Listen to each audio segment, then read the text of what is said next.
Hello मेरे प्यारे दोस्तों, आप सभी को मेरे YouTube चैनल कहानी का खजाना में स्वागत करती हूँ।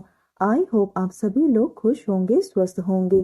चलिए दोस्तों, आज आप सबको मैं एक नई कहानी सुनाती हूँ। मेरा नाम हेमा है। मैं 30 साल की एक जवान और पढ़ी लिखी औरत हूँ। मेरी शादी 2 साल पहले सुधीर नाम के एक लड़के से हो गई थी। सुधीर भी बड़ा स्मार्ट और हैंडसम लड़का है। वैसे मैं लखनऊ की रहने वाली हूँ। मेरी ससुराल भी लखनऊ में ही है, मगर मैं आजकल अपने पति के साथ मुंबई में रह रही हूँ। दोस्तों, थोड़ा सा समय निकालकर इस कहानी को अंत तक जरूर सुने। दोस्तों, आप लोग चैनल को सब्सक्राइब करना भूल जाते हैं। दोस्तों, आप सबसे रिक्वेस्ट है कि चैनल को एक सब्सक्राइब करें और वीडियो को एक लाइक करें। दोस्तों, आप लोगों की एक लाइक और सब्सक्राइब से बहुत ही मोटिवेशन मिलती है कि हम ऐसे ही कहानियां आप सबके समक्ष प्रस्तुत कर पाएं। दोस्तों, हम बहुत ही मेहनत से कहानी लिखते हैं। आशा करती हूँ कि यह कहानी आप सबको पसंद आएगी। चलिए अब कहानी में आगे बढ़ते हैं और आपको यह कहानी सुनाते हैं।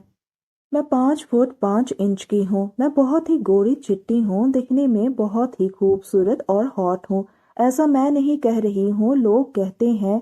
मेरी कमर बहुत ही पतली है। मैं अक्सर स्लीवलेस कपड़े ही पहनना पसंद करती हूँ।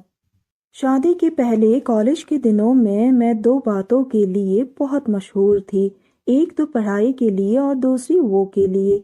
मतलब यह कि मैं जितनी बातें पढ़ाई के लिए करती थी, उतनी ही बातें वो सबके बारे में भी करती थी। मैं ही नहीं, सभी लड़कियां इसी टॉपिक पर बातें करती थी, जो कि कभी खत्म ना होने वाला टॉपिक था। वो सच में बड़े अच्छे दिन थे यार। मैं याद करती हूँ तो सिहर जाती हूँ। मेरी शादी के पहले बहुत सारे लड़कों के साथ अफेयर थे। उन लोगों के साथ मैंने बहुत मस्ती की।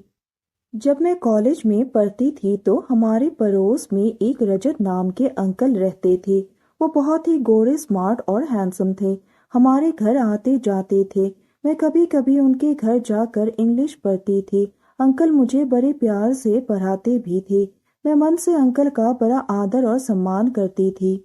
मेरी जब शादी हो गई तो हमारा संपर्क टूट गया। वो लखनऊ में ही थे और मैं यहाँ मुंबई आ गई। मेरी शादी को 2 साल हो गए थे। इन 2 सालों में मैंने अपने पति के अलावा किसी और मर्द के साथ संपर्क नहीं रखा था। मेरा मन किसी काम में नहीं लगता था। मुझे कॉलेज की बातें बहुत याद आती थी। एक दिन शाम को मैं अपने दोस्त रोहिणी के साथ चौपाटी पर घूम रही थी। अचानक किसी के मुंह से निकला, अरे हेमा, तुम यहाँ। मैं पीछे मुड़कर देखा तो बोली, आप रजत अंकल है ना? वो बोले, हाँ हेमा, मैं रजत ही हूँ। मैंने कहा, अरे अंकल, कहाँ खो गए थे आप?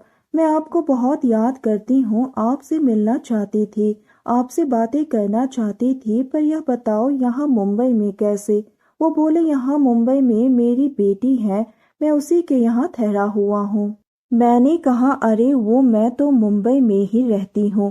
वो बोले, फिर तो हमारा मिलना होता रहेगा।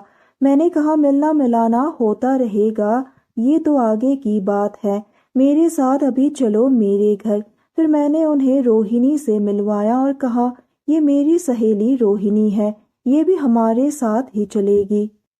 फिर हम तीनों लोग गाड़ी में बैठकर घर आ गए। मेरा पति 1 हफ्ते के लिए विदेश गया था। मैंने दोनों को बड़े प्यार से बैठाया और झुककर पानी दिया। झुकने से मेरी साड़ी का पल्लू गिर पड़ा। अंकल बस मेरी ही ओर देख रहे थे। इतने में अंकल ने बोले, हेमा, तुम पहले से ज्यादा खूबसूरत हो गई हो। शादी के बाद तुम्हारा चेहरा ज्यादा ही खिल गया है। मैंने कहा, वो तो नहीं जानती। मैं हंसने लगी और इतने में अंकल का अचानक फोन आ गया, तो वो चाय पी कर चले गए। उनके जाने के बाद रोहिणी बोली, यार हेमा, मुझे लगता है कि तेरा अंकल बड़े ही वो टाइप के हैं। उनकी नजरें बता रही थी कि वो तुम्हें पसंद करते हैं। मैंने कहा, अरे यार रोहिणी, मैं भी उन्हें बहुत पसंद करती हूँ। मैं तो आज ही उनको अपने दिल की बात बता देती, लेकिन एक फोन ने सब काम बिगाड़ दिया। रोहिणी बोली, अच्छा, अगली बार जब अंकल आए तो मुझे भी बुला लेना। मुझे भी अंकल बड़े अच्छे लगे हैं। दूसरे दिन शाम को दरवाजे की घंटी बज उठी। मैंने दरवाजा खोला तो बोली, अरे अंकल, आप अंदर आओ ना प्लीज। मैंने उन्हें बैठाया और फिर एक गिलास पानी दी पीने के लिए। अंकल को देखकर मैं बहुत ही ज्यादा खुश हो गई। अंकल ने पानी पिया और बोले, थैंक यू हेमा। मैं उनके सामने बैठ गई। इस समय मैं केवल एक शॉर्ट ड्रेस पहनी हुई थी। मैं एकदम एक मॉडर्न गर्ल बनी हुई थी। फिर मैंने पूछा, अंकल बोलो क्या पियोगे, ठंडा या गर्म? वो बोले, आज तो मैं विस्की पीऊंगा, तुम मेरा साथ दोगी तो? मैंने कहा, हाँ जरूर दूंगी। उन्होंने अपनी जेब से हाफ निकाला और मुझे दिया। फिर क्या हम दोनों विस्की पीने लगे, सिगरेट भी पीने लगे। हमारा तो मूड बन गया था। मैंने कहा, आज मुझे अपने कॉलेज के दिन याद आ रहे हैं अंकल। फिर क्या थोड़ा नशा हुआ तो दिल की बात बाहर निकलने लगी।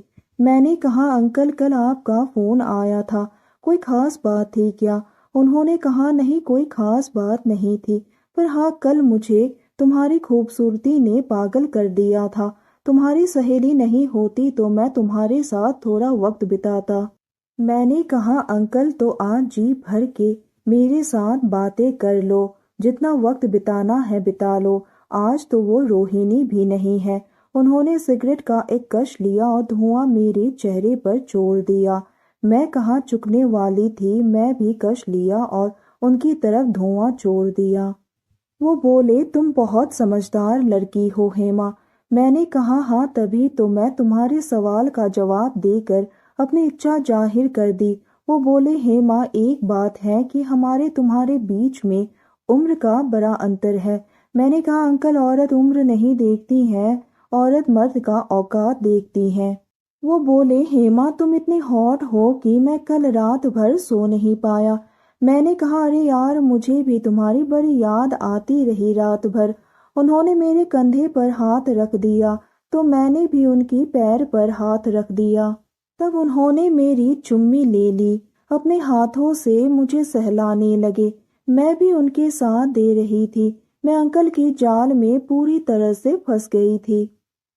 मेरा ये पहला मौका था। मैं शादी के बाद किसी पराये मर्द के साथ वो सब नहीं किया, लेकिन आज मुझे मौका मिला, वो भी और कोई नहीं बल्कि मेरे लखनऊ वाले अंकल के साथ। मैं अंकल के प्यार में ऐसे खो गई कि मुझे किंचित मात्र भी न शर्म थी और न झिझक। मैं बिंदास अपने जवानी का मजा लूटने लगी। मैं भी अपने कॉलेज के दिनों को याद करके अंकल के साथ एंजॉय करने लगी। मुझे लगा कि आज मैं सच में अपनी सुहागरात मना रही हूँ। अपनी सुहागरात में भी मुझे इतनी खुशी महसूस नहीं हुई जितनी आज हो रही है। अंकल मुझे अपनी बीवी समझकर अपना काम कर रहे थे। अंकल बोले, तुम ही मेरी असली बीवी हो। सच में अंकल बड़े मूड में थे। मैंने पहली बार अंकल को इतनी रोमांटिक मूड में देखा था।